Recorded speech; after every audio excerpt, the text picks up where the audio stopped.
Assalamualaikum warahmatullahi wabarakatuh. Kembali lagi bersama kami Asmara Podcast, Aspirasi Mahasiswa Nasional. Oke, pada kesempatan kali ini saya tidak sendirian. Bersama saya juga Eros Santi. Dan narasumber kali ini yang sangat Masya Allah sekali terkait dengan juara atau prestasinya baik di bidang genre maupun di bidang dakwah. Nah, marilah kita sambut narasumber kali ini. Mari kita sambut narasumber kali ini bersama Kak Anas Rodin. Saya panggilnya Kak Anas atau Kak Rodin? Jangan Rodin ya. Ya. Anas aja sih. Oh ya, berarti Kak Anas ya. Oke, Ya. Anas bagaimana kabarnya? Alhamdulillah baik. Alhamdulillah. Oke. Sekarang mahasiswa semester berapa? Semester sambil jalan mungkin ya semester ganjil lah ya, Ya. sekarang. Semester 5-7 lah. Semester 5 dari prodi apa? PAI. Oh, PI, berarti Fakultas Tarbiyah dan Tarbiyah. Perjuangan. Oke. Sebelum ke situ mungkin dari Kak Anas bisa berpengalaman ya terkait dengan juara genre itu apakah benar? Itu benar gak ya? Ya, benar. Oke.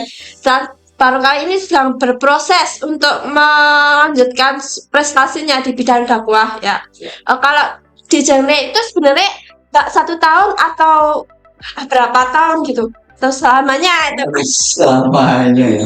Oke, kalau di genre sih sebenarnya, nah ini genre ya, bukan genre. Oh ya. Ini kebanyakan emang salah. Jadi genre, kalau genre itu jadi takutnya genre musik, ya kan? Oke. Pop mah kan takutnya ke situ. Wah. Makanya genre yaitu generasi Oke. rencana. Nah, genre ini kalau ditanya itu dinasnya itu 1 tahun, dan sebetulnya kalau duta genre itu kalau saya pribadi udah purna tugas sebenarnya, udah purna dinas katakanlah karena 2022 gitu. Ya. Itu udah digantikan oleh duta yang terbaru atau 2023. Tapi untuk terkait dengan kita masuk ke duta genre itu otomatis kita masuk ke forum genre. Forum. Iya, itu sebangsa kayak ya organisasi gitulah, organisasi. Nah, di forum genre itu 2 tahun.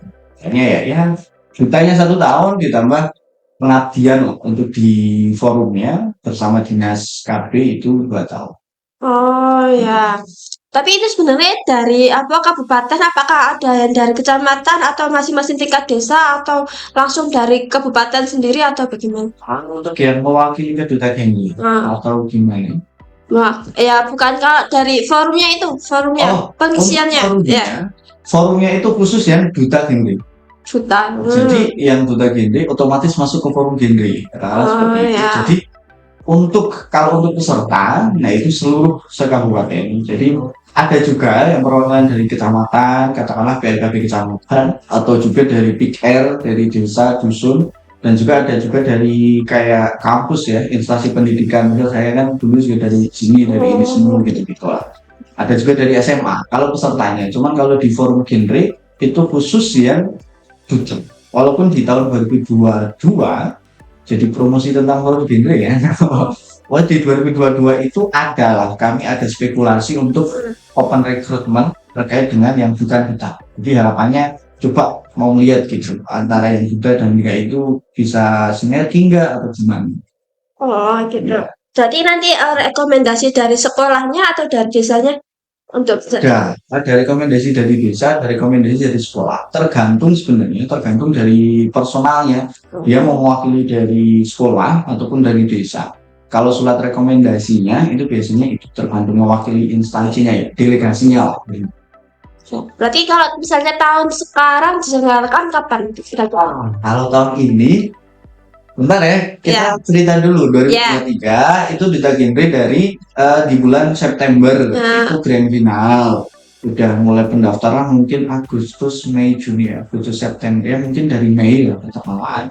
Kalau untuk tahun ini sedikit spoiler juga ya, padahal juga belum di-share-kan juga untuk di genre officialnya, cuman insya Allah lah ya. Insya Allah di 2024 pemilihan duta genre ini kisarannya di setelah Agustus loh, Mei Juni karena di situ cuman kita mulai sounding ataupun ya informasi tentang duta genre dari Agustus kita udah mulai mungkin ya Allah ya. Mungkin siap-siap lah ini mungkin juga kalau mau ada lagi kita bisa sambil persiapan itu. 3 kali loh ini semua loh 2021 itu ada mahasiswa di dia Fakultas Syariah, prodinya hukum. Itu namanya Muhammad Ihsanuddin, dia juara duta persahabatan. Kebetulan di 2022 ini itu kebetulan banget di top 10-nya itu ngirim dua. Itu ada dari saya yaitu hukum dan kebetulan dari saya itu yang satu namanya Yuda Ardian, dia juga mahasiswa hukum, dia juara duta influencer. Dan di kemarin tahun 2023 itu juga mahasiswa ini ada lagi satu cowok itu dia juara harapan satu. Jadi sebenarnya potensi banget untuk ini Temanggung.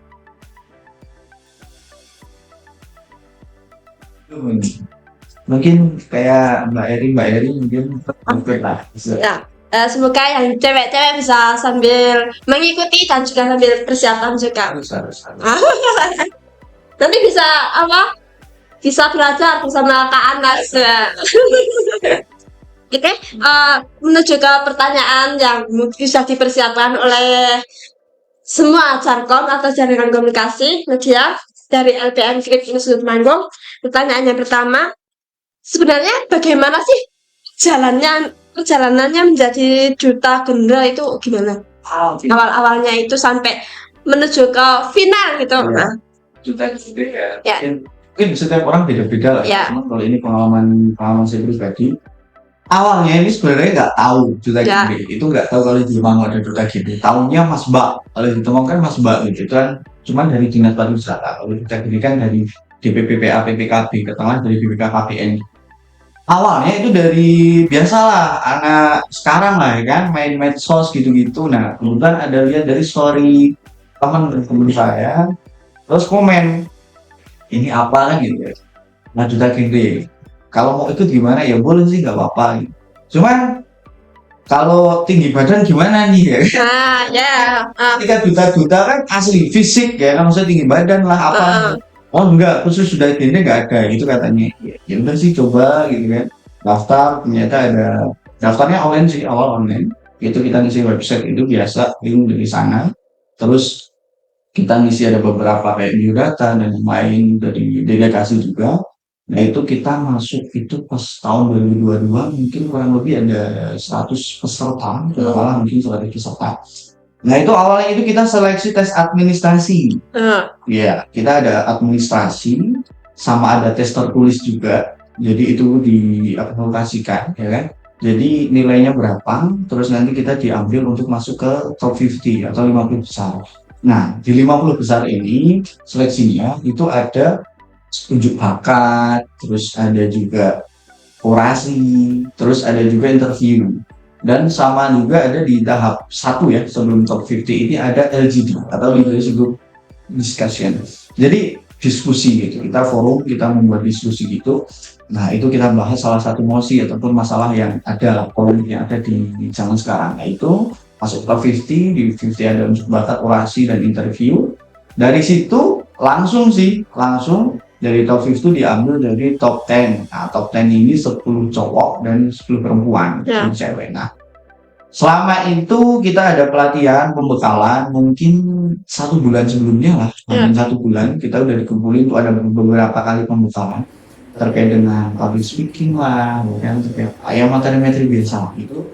Sama juga ada karantina. Kemudian 2022 itu khusus ada karantina di Wisma Atlet itu 3 hari lah. Jadi Hamin sebelum grand final itu kita di Wisma Atlet karantina.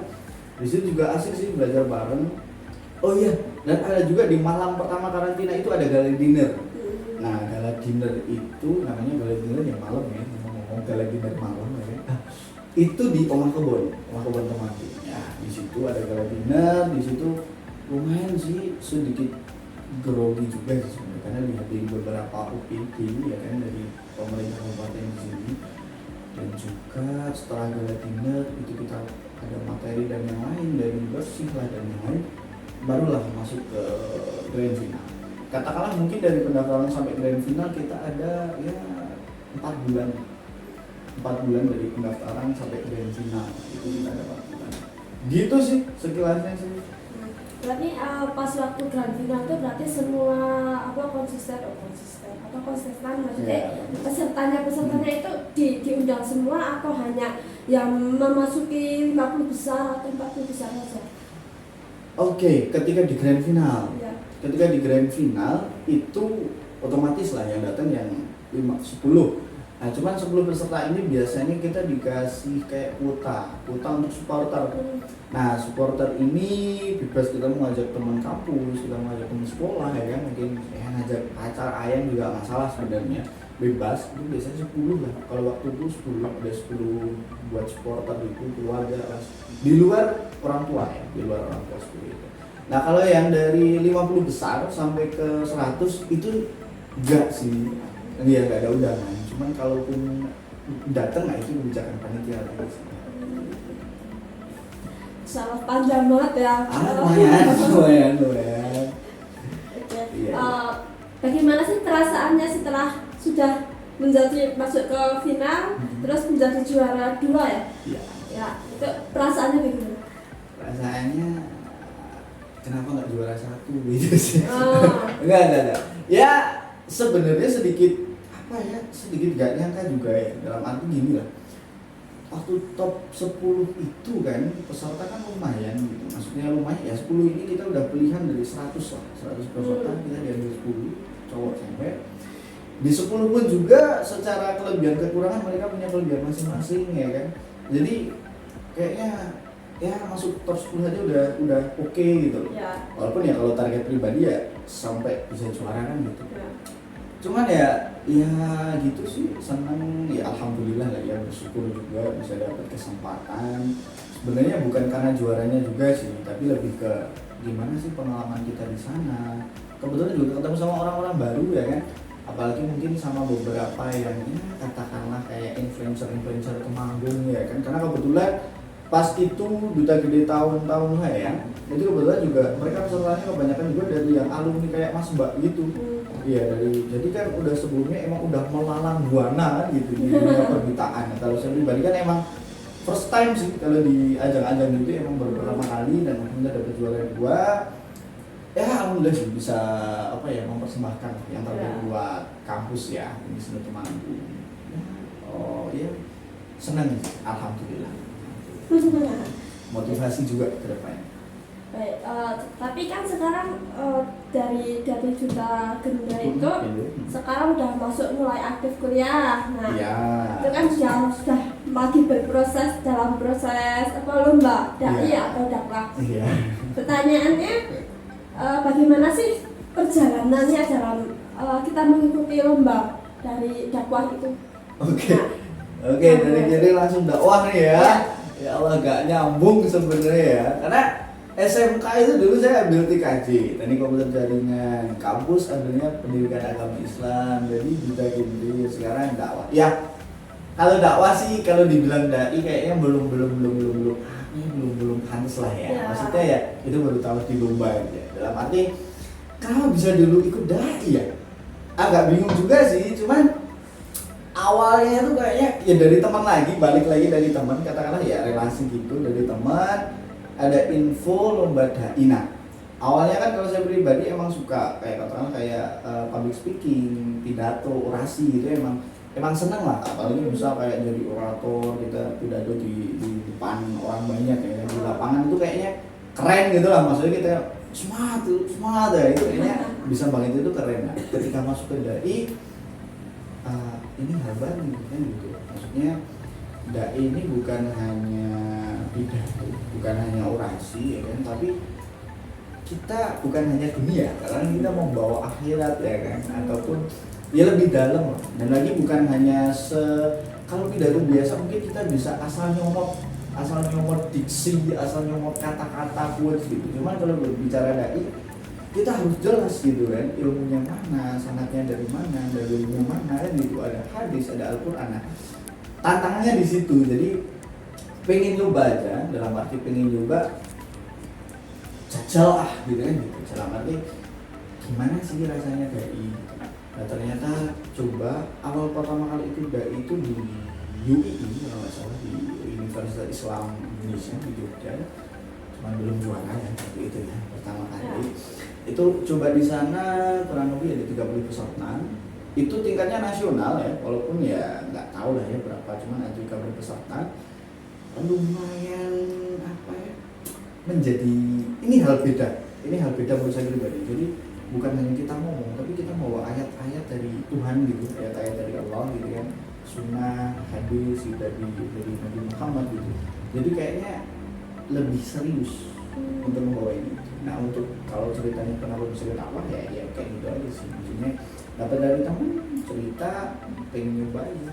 Dalam arti ini hal baru gitu, pengen nyoba soalnya masih muda lah ya, umurnya juga masih muda lah ya, belum tua gitu. Jadi pengen nyoba aja sih gimana sih. Jadi ya sampai saat ini lah gitu. Cuman kalau dibilang tadi kayaknya belum pantas banget lah. Ya belajar bareng-bareng. Ya, berproses sudah. Berproses. Sebenarnya apa sih yang menjadi motivasi untuk selalu ikut kalau misalnya ada info lomba dakwah terutama kayak ambisi atau apa yang menjadi motivasi utama gitu? Oke. Cuman bentar loh ya, terkait dengan lomba ataupun ambis kata-kata itu nggak semua lomba loh. Iya. Nggak semua info lomba saya pengen ikut. Nah ini kalau saya pribadi tergantung dengan apa yang bisa saya raih, apa yang itu emang dekat dengan hidup saya. Dalam arti gini, ketika kok ini lombanya tentang mungkin desain ya kan, mungkin apa lagi ya, itu saya mungkin nggak minat. Dalam arti nggak minat, ini kalau nyoba susah banget gitu. Cuman ketika kok ada dakwah, ada duta genre, mungkin ada pidato dan yang lain, itu emang dari awal pertama saya ceritain tadi emang suka di situ. Dan ada kebanggaan sendiri, karena ketika kita bisa ngomong di depan ini kan kayaknya keren kan gitu, maksudnya sopogi gitu kan, baik itu anak muda maupun ya orang tua sepuh gitu. Nah kalau motivasinya selain itu tadi awalnya ya terkait dengan dekat, yang penting lomba itu dekat dengan apa yang saya bisa. Ketika saya bisa pidato ya udah saya coba pidato. Ketika saya bisa bisa ya katakanlah tilawah ataupun yang lain ya udah saya coba itu. Yang penting itu dekat dengan dunia saya. Dalam arti saya bisa maksimal di situ. Saya bisa maksimalin kelebihan saya.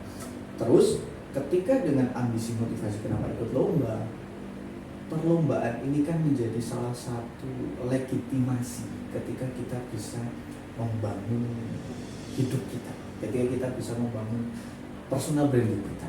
Ketika kita ada lomba, karena gitu. Di zaman sekarang ini sulit. Kita pinter aja, kita dapat sertifikat aja, kadang kita kalah sama orang dalam.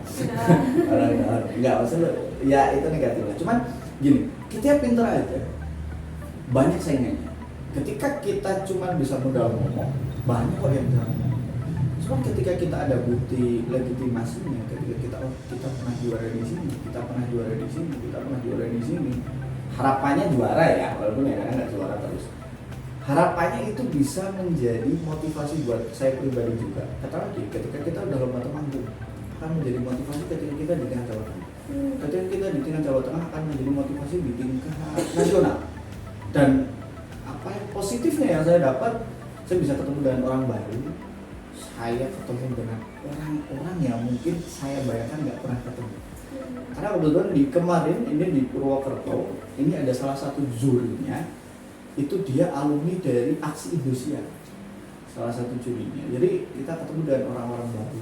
Kebetulan ketika saya ikut di UIN Wali Songo Semarang, itu saya ketemu sama namanya Ustadz Edmi. Dia salah satu public figure di sana. Dia itu punya program yang keren menurut saya, yaitu di setiap malam Rabu atau malam Kamis dia ada pengajian, cuman tongkrongan gitu. Di kayak angkringan, masami angkringan, cuman dia pengajian dengan anak-anak muda dan orang yang di situ. Jadi hal baru, kita ketemu orang yang keren menurut saya juga gitu, dan kita bisa belajar dari situ. Dan motivasi yang lain ya kita bonusnya dapat juara, dapat piala ya kan, dapat trofi dan yang lain. Dan ya teman-teman pengalaman baru sih. Karena ketika saya ikut di Purwokerto, saya ikut di Semarang, di Jogja. Ketika saya main ke Jogja ya udah dapat gitu kan, dapat mau mampir kemana ya kan, oke sini. Ketika saya mau mungkin nunut nginep katakanlah ya, di kos teman atau di mana bisa hubungi di sini. Jadi lebih enak di situ sih, mobilitasnya lebih apa ya, lebih enak sih, lebih terfasilitasi dan positif banget. Oke, terus kalau di antara proses itu ya selama proses ya mungkin ya udah ya pasti ada tantangannya. Nah, apa sih yang menjadi tantangan dan bagaimana cara mengatasinya? Kalau jadi tantangan gimana? Kalau saya pribadi ini sebenarnya agak males ya, maksudnya agak males, adalah fase dimana kita males gitu. Cuman kalau untuk tantangan udah pasti banyak banget, dalam arti jarak itu udah pasti. Karena ya ketika kita di Kabupaten Temanggung, ini loh, orang tuh banyak tahu Wonosobo, banyak tahu Magelang, cuma mereka nggak tahu Temanggung. Nah, ini jadi apalagi ini sudah Temanggung nggak, ya udah banyak yang tahu. Cuman ketika Temanggungnya itu belum banyak yang tahu gitu. Ataupun ada yang tahu mereka yang mana sih? Oh itu pernah lewat, cuma mereka nggak tahu. Jadi pertama jarak udah pasti, kedua kita harus lebih disiplin, dalam arti lebih disiplin ketika kita ada lomba dakwah ataupun apa. Biasanya kan kita buat video dulu gitu, seleksinya gitu loh Mbak. Kita buat video, kita atur teksnya kayak apa, kita menitin tag berapa kali gitu. Jadi kita buat video itu mungkin saya pribadi hampir 5 kali, 7 kali tag video gitu. Katakanlah harus 5 menit. Ketika tag awal, ya Allah 5 menit muncul 20 ya, lebih 30. Ketika tag awal pas udah sampai di tengah ya kan lupa, bingung ya kan dengan teksnya lupa. Jadi ngulang-ngulang harus disiplin. Dan yang pasti tantangan yang lain adalah kita walaupun positifnya yang saya sebutin banyak, cuman ada aja orang yang alah ngopo sih melu lomba, alah ngopo sih gue pengen banget emang gitu. Itu udah pasti gitu. Jadi lingkungan itu udah pasti. Cuman ya prinsipnya ketika ada yang nggak suka sama kita, saya pribadi sih udah pasti ada yang suka yang sama kita juga. Ada yang suka sama kita ya pasti besok ada yang nggak suka. Katakanlah ya, kalau sekarang lagi masa pemilu ya kan, calon presiden, wakil presiden, dulu Jokowi jadi presiden itu 51 sekian, 41 sekian dia milih Prabowo. Jadi hampir setengah juga nggak suka sebenarnya sama beliau gitu. Tapi itu udah hidup gitu. Kalau untuk tantangan yang lain sih sama kita harus lebih bisa mempressure diri kita sendiri sih. Ketika pressure itu apa ya, kita menekan gitu. Ketika kita nggak bisa maksa orang lain, kita bisa maksa diri kita sendiri. Dan itu yang harus saya lakuin sih. Karena ya cukup menyita waktu, karena ngerekam video juga ataupun berita genre kan prioritas yang lain. Jika dulu saya waktu di genre itu saya juga masih kerja, ada perusahaan juga, jadi kita banyak izin, kita banyak ngobrol ya kan. Pak saya mau ke sini, Bu saya mau ke sini gitu. Yang ada yang support, ada juga yang kok jangan sini sih ya. Itu normal banget gitu. Cuman ya kita harus kuatin apa ya, kuatin prinsip kita, motivasi kita itu mau apa yang kita cari. Kalau emang menurut kita itu jalan yang benar, alur yang menyebarkan ya kenapa enggak gitu. Gitu sih. Gitu. Tapi kalau dari orang tua gimana? Atau mendukung atau pernah ya udahlah biarkan saja lah, jangan cowok bebas bisa melindungi diri atau gimana gitu. Bisa melindungi diri. Gini. Kalau orang tua sih lebih ke lebih ke santai sih kalau tua saya. Jadi santainya tuh gimana?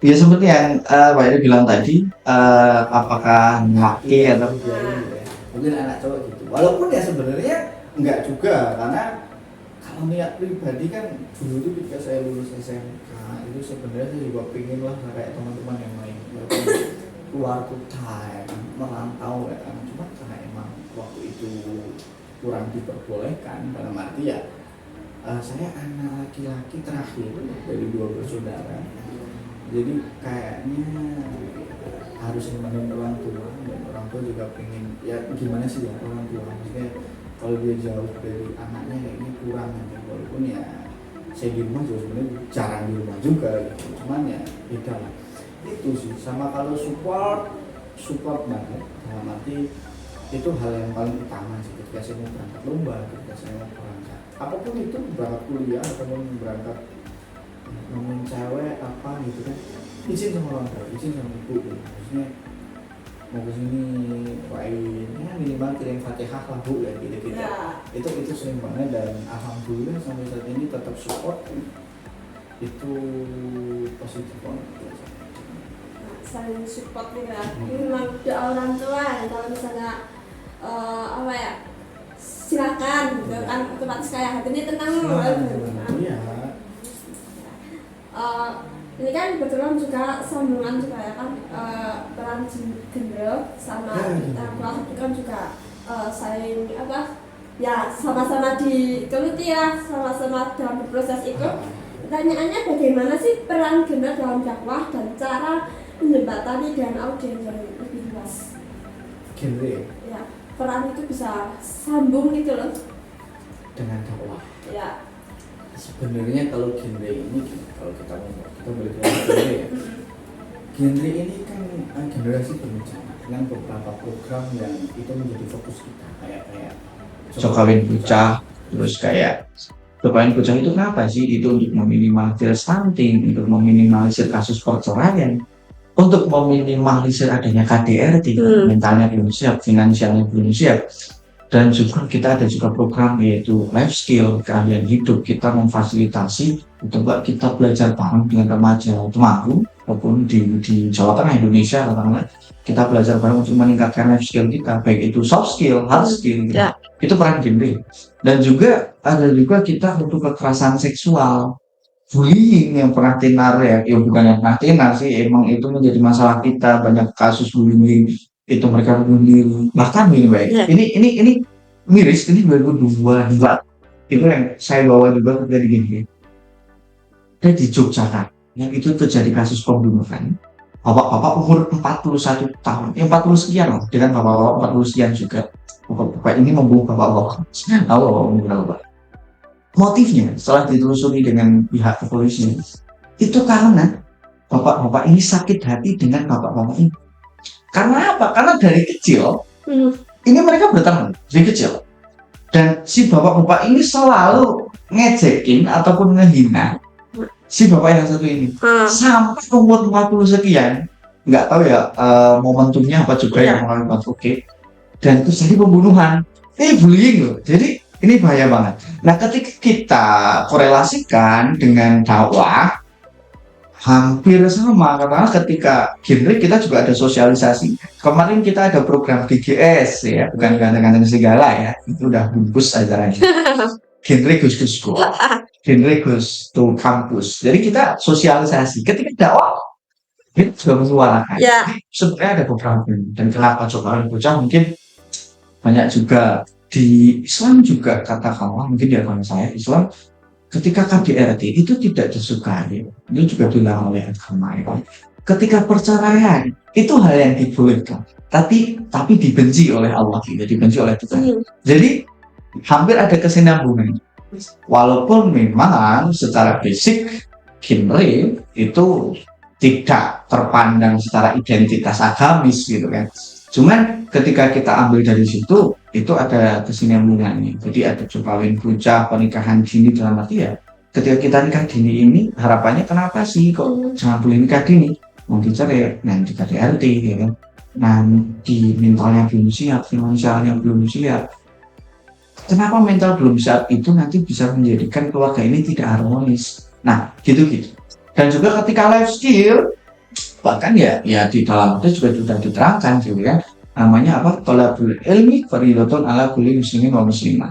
Jadi menuntut ilmu itu wajib bagi setiap orang laki-laki dan perempuan. Nah, ketika kita belajar life skill tentang keahlian hidup, soft skill, hard skill, itu juga ada kesinambungannya. Jadi sebenarnya hampir ada kesinambungannya, dan alhamdulillah itu tidak menjadi hambatan buat saya sih ketika saya tahu bukan dakwah ya saya ikut lomba dai, saya ikut belajar bareng, sharing bareng. Lu kok diri melu-melu ngurusin agama sih, alhamdulillah. Jadi alhamdulillah respon dari teman-teman di masyarakat dan juga teman-teman yang saya temui ya alhamdulillah positif banget. Kalau kesinambungannya sih seperti itu sih kalau menurut saya. Cuma ya gimana ya, itu sih. Coba sih genre sama dakwah gitu tadi. Lanjutannya itu kan ya tentunya dari berbagai proses itu kan. Iya. Apakah ada dampaknya atau perubahan dari kehidupan sehari-hari? Kayak semisal yang tadinya tidak dikenal tapi sekarang sudah terkenal, nah itu Amin. Ya kalau itu tadi yang saya bilang, ya. Impactnya buat hidup saya ya, saya punya teman, saya punya relasi yang alhamdulillah itu bermanfaat.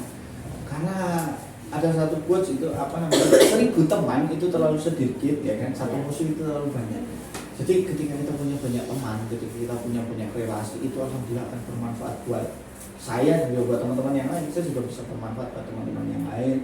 Impact yang lain ya mungkin yang disampaikan Mbak Eli juga, kalau bilang terkenal apa sih, banyak yang belum terkenal dan bukan terkenal juga, cuman ya kita saling kenal aja.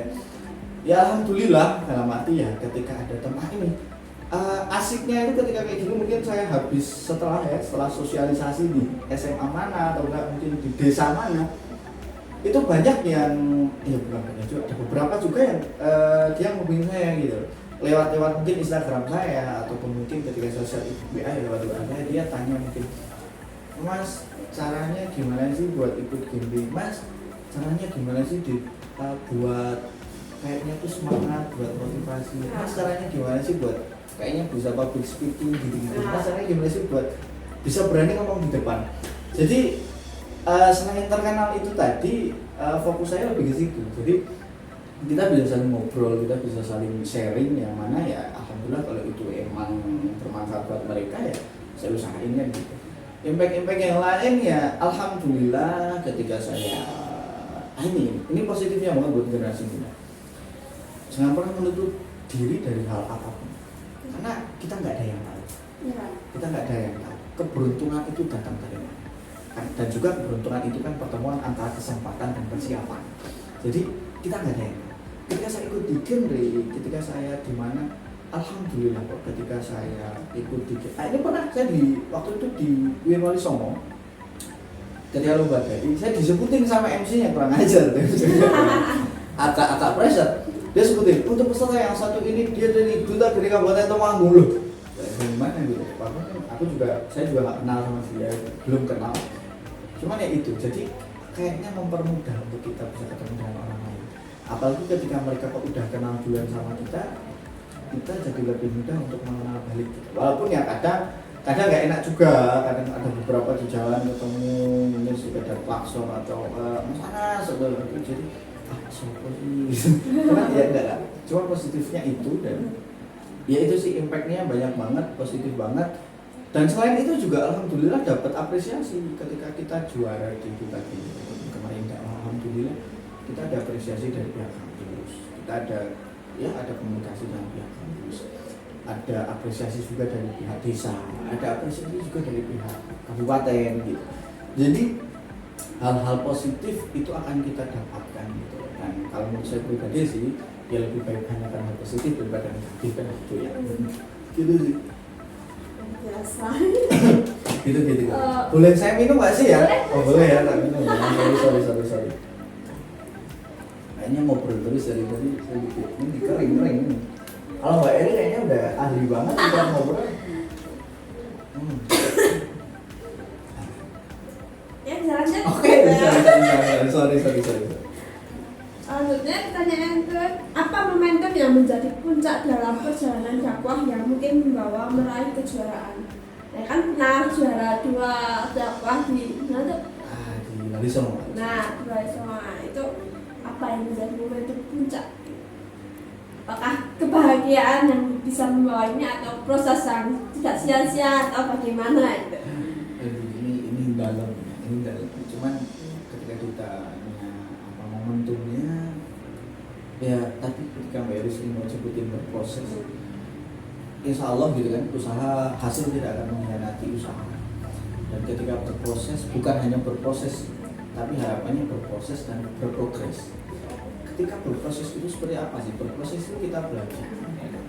kita tekuni apa yang kita bisa. Cuma ada progres, ada peningkatan. Nah ini juga ketika di Wali Songo itu merupakan, walaupun saya masih baru dalam bulan ketika Wali Songo dapat amanah juara, itu apa namanya, ketika saya itu bukan lomba pertama kok, itu udah kesekian kalinya. Jadi bukan ikut pertama lomba langsung juara itu juga enggak. Dalam arti kita harus ada proses, kita harus sadari proses, dan kita harus siap dengan proses.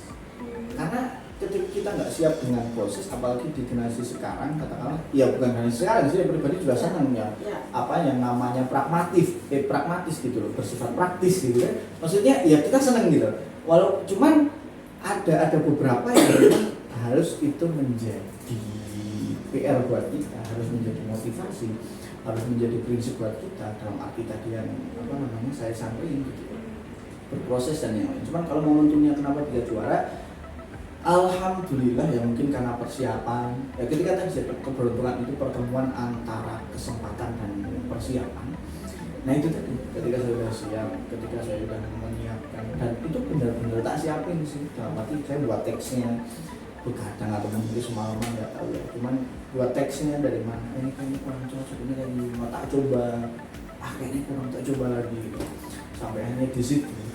Jadi alhamdulillahnya di sana, dan otomatis ketika tadi bertemu dengan doanya orang tua, dengan restunya ibu orang tua, itu alhamdulillah akan benar-benar membantu kita. Dan ya itu kalau momentumnya apa ya, mungkin dari persiapan, proses, mungkin juga nggak tahu juga, cuman dari persiapan dan proses yang saya coba aja sih. Saya coba cara gimana sih coba.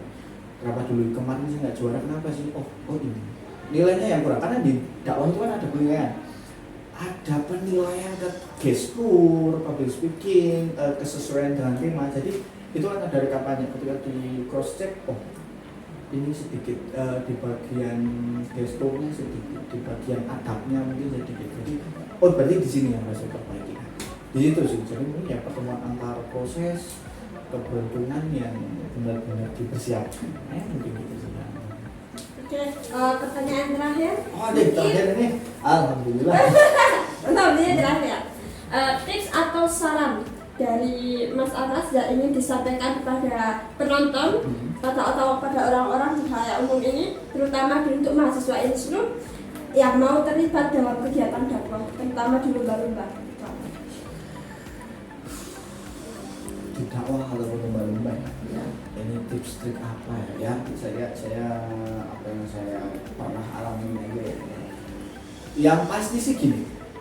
Lomba itu bukan melulu tentang perlombaan ataupun kontestasi saat itu, tapi lebih daripada itu kita bertemu dengan orang itu bukan hanya orang, tapi orang baru yang mungkin kita belum pernah ketemu sebelumnya. Kita bertemu dengan juri, yang mana juri itu beda-beda. Ada yang ketika saya lomba di sini nilai saya di sini bagus, kemudian ketika saya lomba di sini dengan juri yang berbeda, nilai di sini saya lebih kurang. Jadi beda-beda. Kita harus tahu, kita harus sadar. Jadi yang pertama mungkin kita harus sadari dulu. Jadi sadari dulu apa mau kita, apa ininya kita, dan apa kelebihan kita.